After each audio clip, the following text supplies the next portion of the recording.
මොකද තාත්තේ මේ තනියම කල්පනාවක මොකක් හරි ප්‍රශ්නයක්ද? නෑ බං, මගේ ප්‍රශ්නයක් නෙමෙයි. මම මේ කල්පනා කරේ අවුරුදු වලට වෙච්ච දේ ගැන. තව ටික කාලෙකින් මේ අවුරුදු කියන එක අපේ අයට ටීවී එකේ විතරක් බලන්න ඉතුරු වෙයි වගේ. ඇයි තාත්තේ හදිස්සියෙ මෙහෙම හිතුනේ? උදේ උබේ ළමයි ටික ගෙදරට ගොඩ වුණු වෙලාවෙ ඉඳන් කාමරවලට වෙලා ෆෝන් නොබනවා.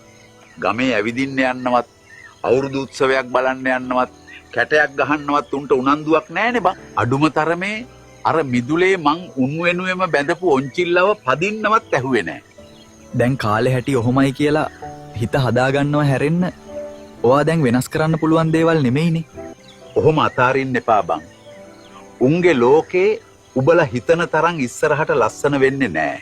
උබ පොඩි කාලේ අවුරුදු මාසේ ලබනකොට උන්ව ගෙදරක අල්ලගන්න නැහැ. කොල්ලෝ රෑනක් එක්ක ගම පුරාම දුවනවා. ඒ කාලේ මතක් වෙද්දිත් දැනෙන්නේ පුදුම සතුටක්. අද හම්බු කරලා මොනවා හරි දෙයක් ගන්න සතුටට වඩා දෙයක් ඒක. මේ ළමයි ලොකු වෙද්දි උන්ට මොනවා ඉතුරු වෙයිද? මේ ළමයිට අවුරුදු කියලා කිසි ගාණක් නැහැ. ඉස්සර සමහර උදවිය මහ ලොකුවට කිව්වා අවුරුදු කියලා විශේෂ දෙයක් නැහැ. නැකතට කාලා කාටද හරි ගියේ කියලා. හැබැයි අද ඒ දේවල් අපෙන් නැති වෙගෙන යද්දි තමයි ඒ මිනිස්සුන්ටම වුණත් තේරෙන්නේ ඒ දේවල් වල නියම වටිනාකම කොච්චරද කියලා. දැන් බලපන්, හැමදේම දියුණුයි කියනවා. මිනිස්සුන්ට සල්ලි තියෙනවා. කෝ දැන් එදා තිබුණ සතුට?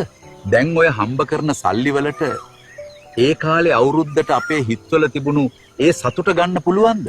අපේ ඒ ලස්සන සංස්කෘතිය ටිකෙන් ටික අපේ ඇස් ඉස්සරහම දිය වෙලා යනවා බං.